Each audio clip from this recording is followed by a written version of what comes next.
oyo abongaki nzela kasi otikaki lola oye okiti okufi kaka mpona kolakisa ngai nzela. Tais-toi le bon berger. David alobi, l'Éternel est mon berger, je ne manquerai de rien. Oza mobateli pate oyo amemaka ngai esika matiti ya mobeso ezali oyo ete nalia natondisama na se. Oza nzambe na ngai, oh Jésus. Alléluia. C'est avec conviction na koyemba Yesu azali misungi nanga, misungi oyo ezangaka te na tango ya pasi. Nakabela yoki bolenge nanga ye, ya ya ye, ya ya ye.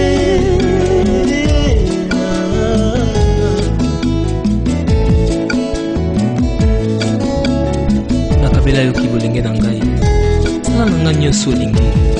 Kasi na suka na yebite naza molungi. Alléluia. Nzela na yo edesebaka te.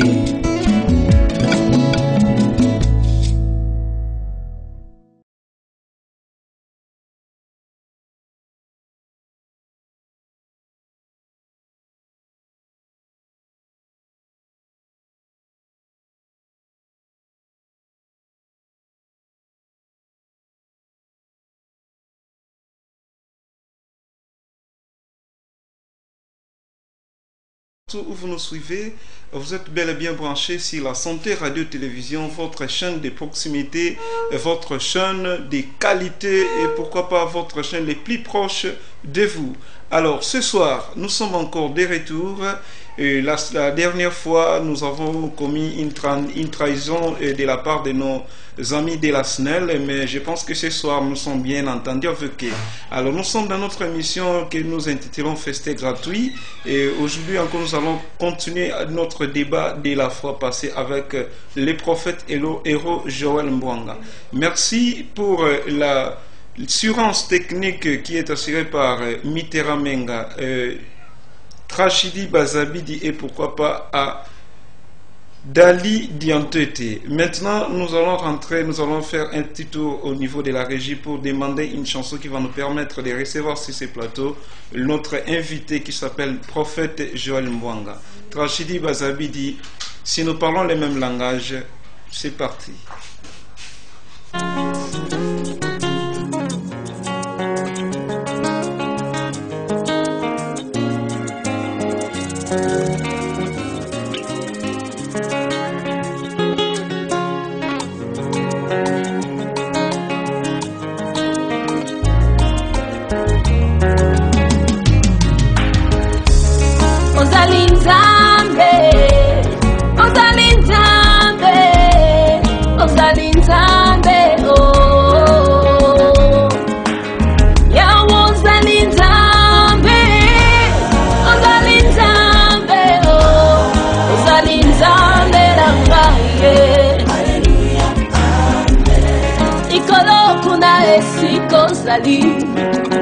Engengi nyoso awayo poni motema nanga chikana ngenga yawe yoboko ekatisaka libale ezaya yo Yesu yoboko ekotaka tina motema ezaya yo Yesu iloba nanu ebimi na monoko te oyebi nyoso bitumba oyo ngana nuna pundite deja yo pesi elonga yango na koemba na koemba o yawe o yawe pasi na ngai Yesu yengi nani yawe o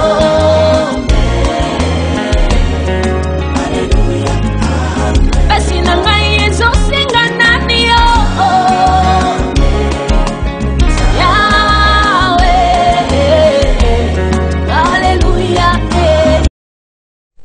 Merci beaucoup, très chers téléspectateurs. Merci beaucoup à l'ingénieur Trachidi Bazavidi pour les savoir-faire. Alors, je suis en face de mon invité. Bonsoir, Prof. Joël. Bonsoir, Papa Blaise. Comment vous allez? Je me porte bien par la grâce de Dieu. Ah, prophète Joël. Je vois, on s'est fait là qui courait qui est là. Ndana sepela kore kende.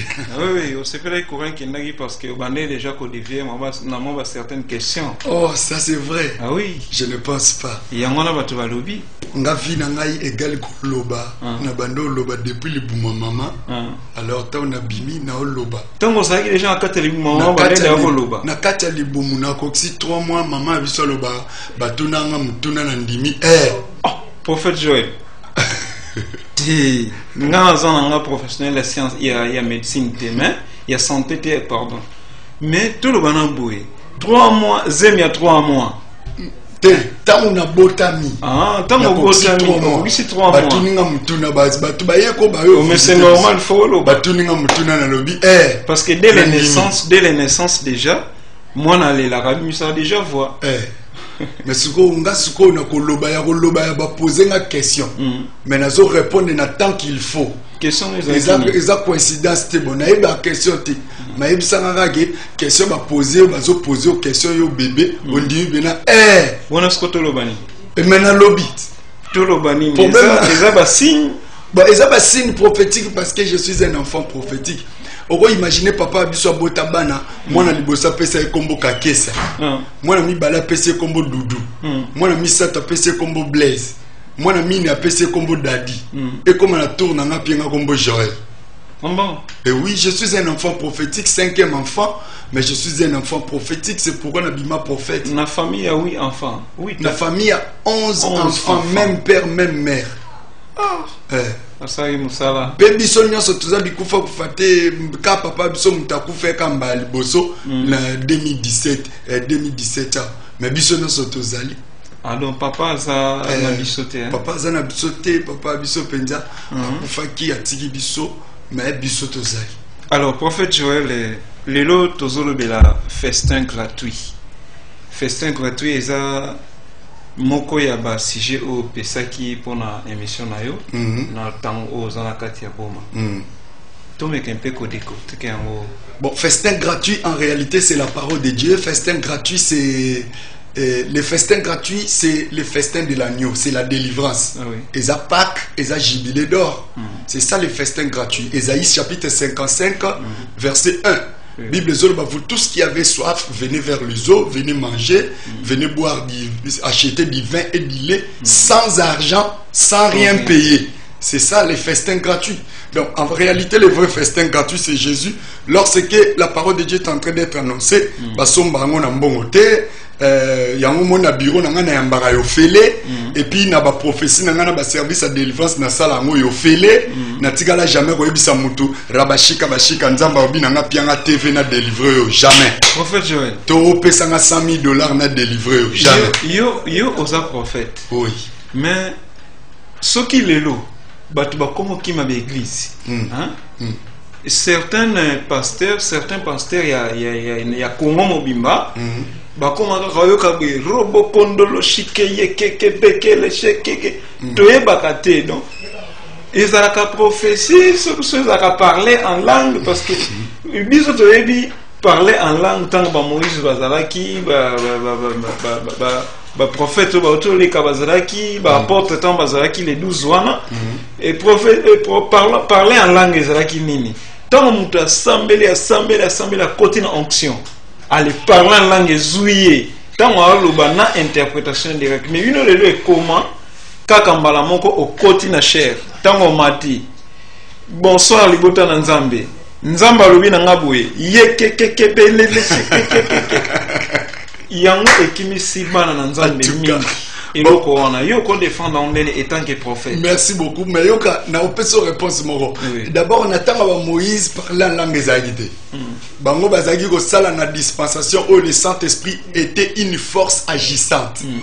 Saint-Esprit ako kita sali azongi. Mais biso na dispensation na biso Jésus est mort, il est ressuscité. Maintenant, il est parmi nous au moyen du Saint-Esprit. Donc, le Saint-Esprit a fait de nous sa résidence privée. Donc, Saint-Esprit, azana kat nabiso, avandara na kat nabiso. Yango Paul a lobi na 1 Corinthiens 3:16. Ne savez-vous pas que vos corps sont les temples de Dieu et que l'Esprit de Dieu habite en vous? Le parler en langue, c'est la langue du Saint-Esprit, c'est la langue des anges, c'est la langue pour parler avec Dieu. Ba démon ba yoka angote. Mutu o pazana bonzoto yoka ngota mona ngoka folie. Mais parler langue tant aux autres, c'est normal. L'homme de Dieu a tellement la chair, concentration, le Saint-Esprit qui est en moi, il est déjà la concentration. Prophète Joël, yekebe shekere kondolo shokos ezanini. Bon, tant que yozo ba yekebe o yozo lo ba wana ngana ebi angote o yozo ba. Pour le journaliste, o ba sali na nzambe bazolo ba lui-même il connaît ce qu'il dit. Bah, ils comprennent ce que l'homme de Dieu dit.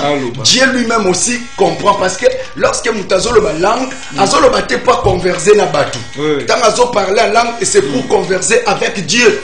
Cela veut dire c'est une langue de la haute discrétion, rien que pour converser avec Dieu. Mokineboko yo kangote. Mais interprétation est ratée.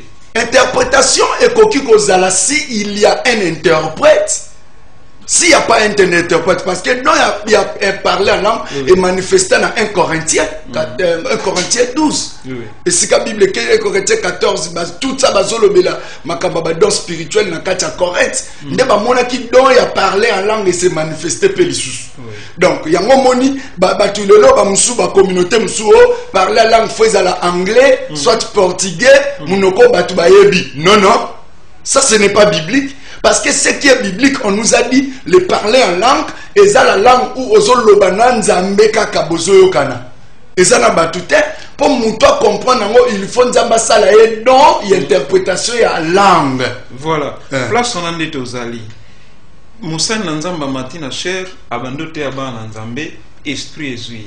Esprit ezui, abando sola Nanzambe. Oui. Oyo bazo sola Nanzambe wana.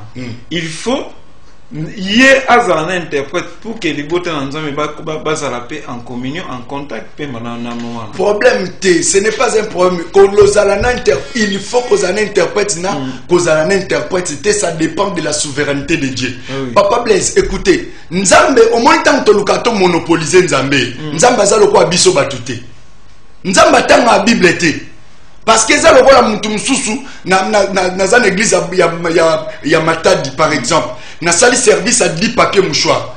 Na sala service à papier mouchoir na lobby beaucoup na kombo nyonso yebi ya ndoka famille o yebi ka mena sarayo o yebi kunda e akufa batu bakufi bakei na sali deuxième fois na lobby so za na banyoka to bandoki na ndaku ba okima ndaku pour bandoki bandio changer ba adresse banyoka ba bimana bandaka batu.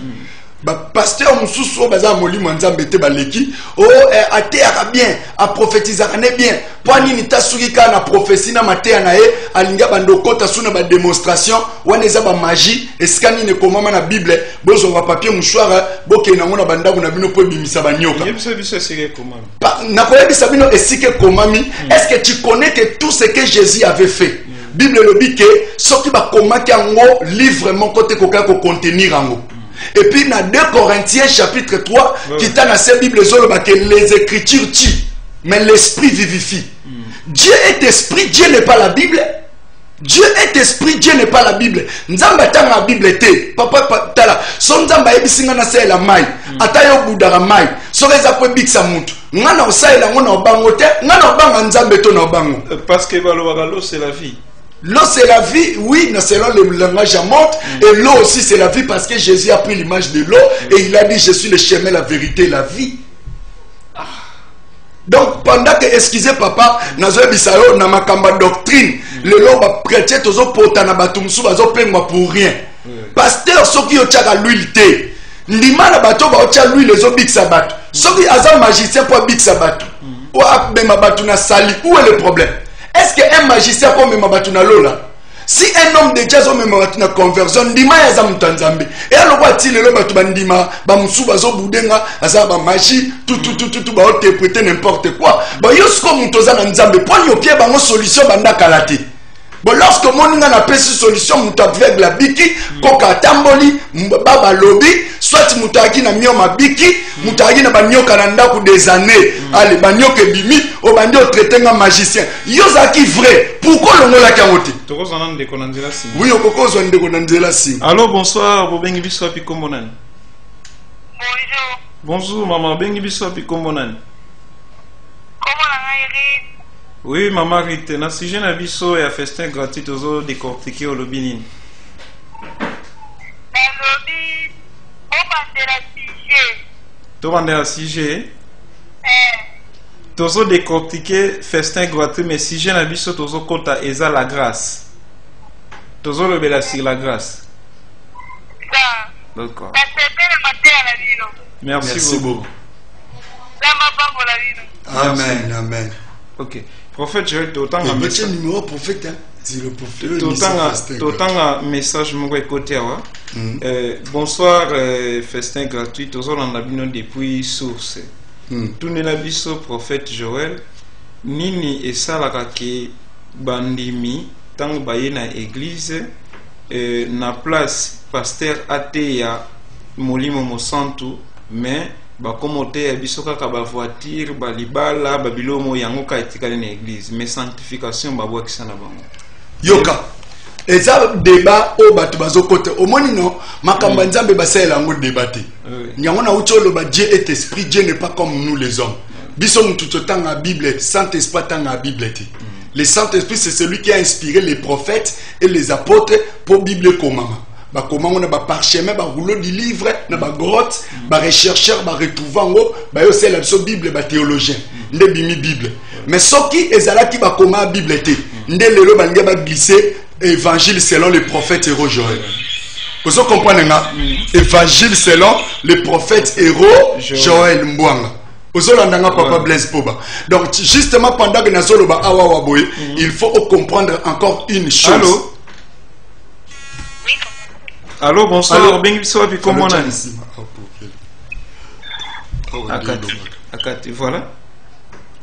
Donc cela veut dire Dieu est esprit. Oui. Il faut que ce qu'il adore l'adore en esprit et en vérité. Question na autant on poser na on poser nini? Na poser ba poser bisoboué. Ba poser et lobé ba pasteur ba otea ba voiture mituka. Ba pesa ba voiture, ba otea ba voiture. Mais yo ça mlola libala prospérité mbongo mais vie à batou moyen baté à sanctification batou ba kende lola Saint-Esprit ezate yoka yango batou excusez papa Blaise oui papa pour mutabongo la mutema foka baté a etika gindumba pour mutatika gindumba est-ce que c'est écrit comme ça dans la Bible pour mutu atika moyibi foté a atika moyibi